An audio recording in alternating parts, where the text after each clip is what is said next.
Buenos días, soy Celia María Bravo García, residente de primer año de dermatología en el Hospital Universitario Puerta del Mar de Cádiz. Y la sesión de hoy, 26 de diciembre, vamos a hablar de eritema figurado.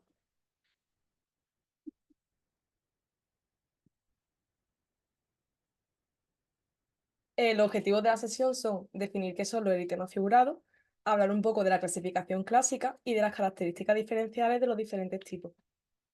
Sobre la definición, recordar que esto es bastante fácil, lo que es el eritema, que es un cambio de coloración de la piel desde rosado a rojizo, que se caracteriza porque desaparece la vitropresión. La causa es la vasodilatación. ¿Qué características tiene un eritema para que sea figurado? Pues su disposición. Tienen un aspecto anular, arciforme o policíclico, y además su extensión o crecimiento centrífugo, es decir, desde el centro a la periferia. Otras características comunes que tiene es su curso, que suele ser crónico y cursar en brotes. Respecto a la causa, es verdad que en ocasiones no se conoce, pero la mayoría de veces se sabe que subyace una causa inmunitaria, infecciosa o tumoral, y por tanto el tratamiento va a ser etiológico. Respecto a la clasificación clásica, destacar que realmente hay muchas lesiones de la piel que se pueden presentar así, pero realmente de las que voy a hablar son aquellas que constituyen una entidad por sí misma, y son estas cuatro de aquí. La primera de ellas, que es el eritema anular centrífugo, pues se caracteriza, bueno, una generalidad sería su epidemiología, que se suele dar en la quinta década de la vida, y también una peculiaridad es que hay una forma familiar, mientras que las otras que voy a explicar, pues no las hay. Respecto a su patogenia, normalmente es idiopático, aunque se sabe que se debe a una reacción antigénica. Estos antígenos suelen ser más frecuentemente por infecciones, concretamente por dermatofitos, pero también hay descritos otros hongos como la Candida al penicillium, algunos virus como el postvirus que causa el molusco, el virus de Epstein-Barr, varicela zoster VIH, y entre las bacterias destaca la pseudomonas. Otra causa también frecuente serían fármacos, principalmente los AINE y los diuréticos, aunque quiero destacar también los antipalúdicos, rituximab y ustekinumab por su uso en dermatología. Y también otras causas, pues sería el embarazo, las neoplasias y, más infrecuentemente, algunas enfermedades autoinmunes como el Crohn. Respecto a la clínica, aunque ahora veremos una imagen, pues al igual que todo eritema anular, pues bueno, este empieza siendo una pápula, pero es eritematosa, crecimiento centrífugo, todo lo que he explicado antes. En su extensión va a acabar formando placas y su principal característica es que tienen un aclaramiento central. Cada lesión puede durar por sí misma días o meses y pueden aparecer más de una lesión. Una característica es que no se suelen afectar ni palmas, ni plantas, ni cuero cabelludo, ni mucosas, y que a diferencia de otros eritemas que voy a explicar, no asocian manifestaciones sistémicas. Están descritas dos formas clínicas, la superficial y la profunda. Como características, pues la superficial tiene una descamación en su borde interno, que se conocen como escamas de salida, y a diferencia de la profunda, son poco sobrelevadas. Además, suele asociar prurito. Sin embargo, la profunda es sobrelevada, sin la descamación y sin el prurito. Además, la forma superficial en ocasiones vemos vesículas en el borde externo, pero no es lo más frecuente. Respecto a la localización, suele estar localizada sobre todo en muslos y glúteos y también en troncos. Entonces, en la imagen podéis ver aquí, pues una de las principales localizaciones que son los glúteos. Y esta sería la forma superficial, que como he explicado antes, tiene, por ser eritema anular centrífugo, el aclaramiento central, y como es superficial, pues tiene esta descamación, que la característica es que en el borde interno, no en el externo. Esta sería la forma profunda, que como he dicho, no tiene escamas, y principalmente lo que está es sobrelevada. Y esta sería una anatomía patológica, que aunque después he explicado la diapositiva siguiente, pues realmente de características saber que la dermis lo que tiene sobre todo es un infiltrado perivascular que se le llama el manguito, porque está como alrededor de los vasos totalmente, y que el epidermis, en el caso de que se vea algo, lo que se va a ver es esponjiosis, es decir, un edema intercelular. Y otra cosa que vamos a ver sería, que en esta imagen no se ve, sería paraqueratosis, es decir, que en el estrato córneo vamos a ver células epidérmicas con núcleo. Estaré aquí explicado, pero ya lo prefiero explicar con la imagen. Y una cosa importante es que este eritema figurado suele ser de exclusión porque, como he dicho, normalmente no se sabe ni siquiera la causa. Y lo que hay que descartar son otras tres formas de eritema figurado y otras entidades, al igual que los demás eritemas figurados. Y en este caso en concreto, creo que es importante destacar, sobre todo de diagnóstico diferencial, la tiña por ese anillo que he explicado antes, aquí por la descamación, que en este caso sería en el borde interno, y también la psoriasis y la urticaria anular. Respecto al tratamiento, pues se dan corticoides tópicos en el borde de avance y no se suelen dar corticoides sistémicos. En el caso de que no funcione, se puede usar el tacrolimus o el calcipodrio tópicos, y aunque es bastante raro que tengamos que dar un tratamiento sistémico, en el caso de darlo sería sobre todo metronidazol y etanercept. Este es el diagnóstico diferencial que he explicado. Esto sería urticaria anular, que como veis bastante similar, podría ser como la forma profunda. Lo que pasa es que, a diferencia de esto, pues la clínica, pues veríamos que son jabones evanescentes, que pican, y en el caso del profundo no sería así. Este sería un caso de tiña con la descamación y este es un caso de psoriasis. Respecto al eritema marginado, aquí veis una imagen y sería una manifestación cutánea de la fiebre reumática aguda. Lo que se produciría sería una reacción cruzada con un antígeno del estreptococo betamolítico del grupo A. Concretamente, con lo que se produce la reacción cruzada en la piel sería con la queratina, con la vimentina y con la laminina. Es importante saber que este eritema pertenece a los criterios mayores de diagnóstico de fiebre reumática aguda. Y sobre la epidemiología, pues a diferencia del anterior, pues se suele dar en niños de entre 5 y 15 años. Respecto a la clínica, más que pápulas y placas, lo que se van a formar son manchas y máculas en el inicio. Estas manchas, a diferencia del anterior, no tienen escamas y, como similitud con el anterior, sí que tienen ese centro hiperpigmentado. Es importante saber que son asintomáticas, mientras que las anteriores que he explicado tienen prurito. Otra característica importante es que tienen un periodo de latencia desde que se produce la faringitis trastocócica, no aparece simultáneamente. Y ese periodo de latencia es de unas 2 a 5 semanas. Y otra diferencia sería la localización, que normalmente es en tronco, en axilas y en extremidades proximales, y es muy raro que afecte a la cara. Otra cosa importante es que, a diferencia del anterior que he dicho que no tiene síntomas sistémicos, aquí sí que tenemos hallazgos asociados, que son los que están descritos como criterios mayores de la fiebre reumática. Entre ellos he destacado la carditis porque se suele dar simultáneamente. Las poliartritis migratorias suelen ser posteriores a la aparición del eritema y también tenemos nódulos subcutáneos y corea de Sydenham. Una característica de los nódulos subcutáneos es que normalmente aparecen en las prominencias óseas y que son indoloros. Aquí vemos una imagen. Como podéis ver, es bastante similar a la anterior porque tiene esa zona que está un poquito más oscura, con un aclaramiento central.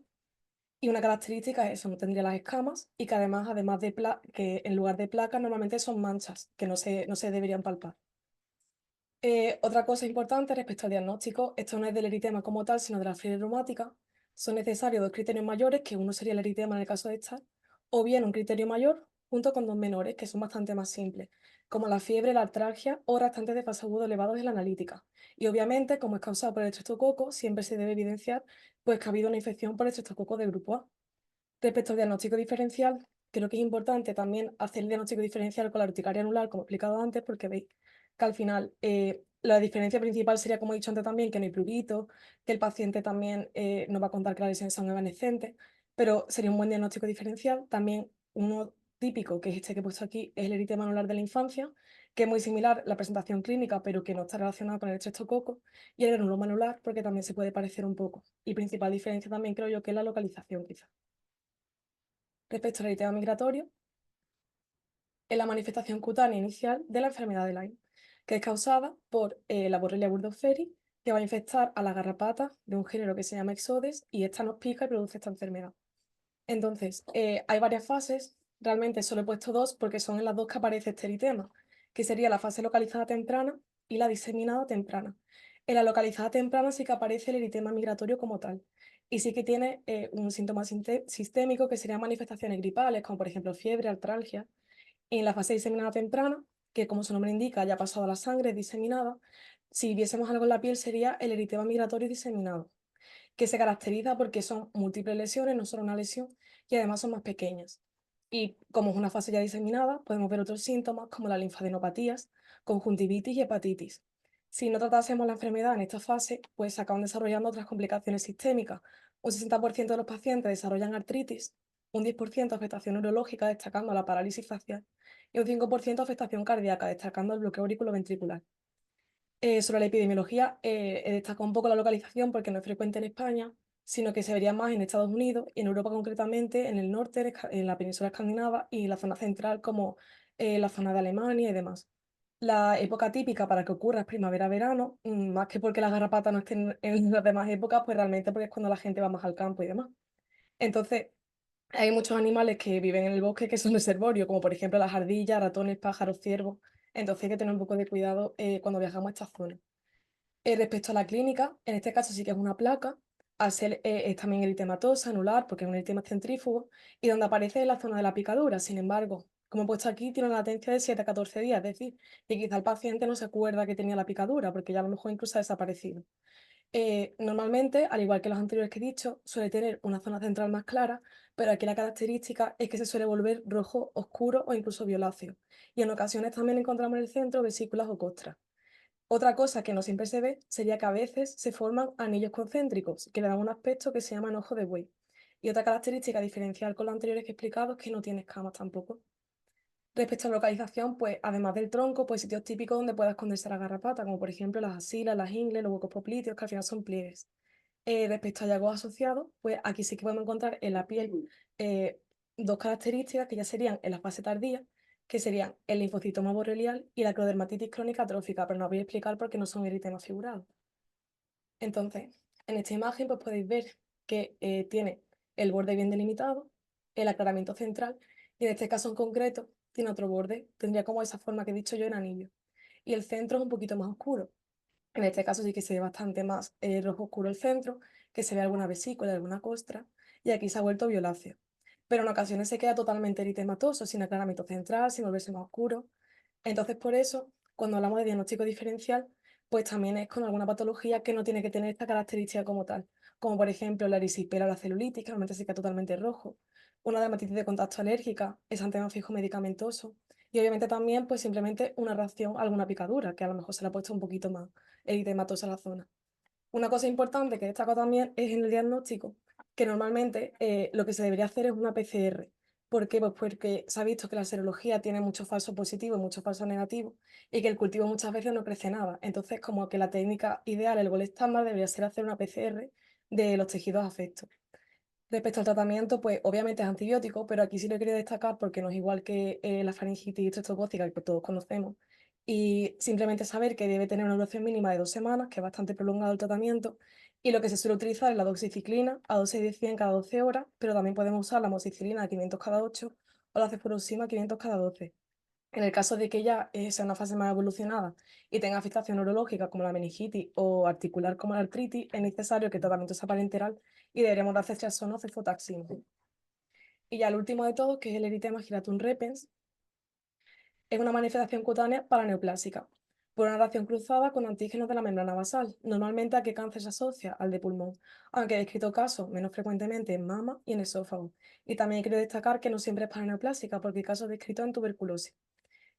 Se caracteriza porque esas placas eritematosas forman unos anillos concéntricos que tienen un aspecto que se conoce como vetas de madera. Y otra característica es que a veces, pero no siempre, hay escamas en los bordes.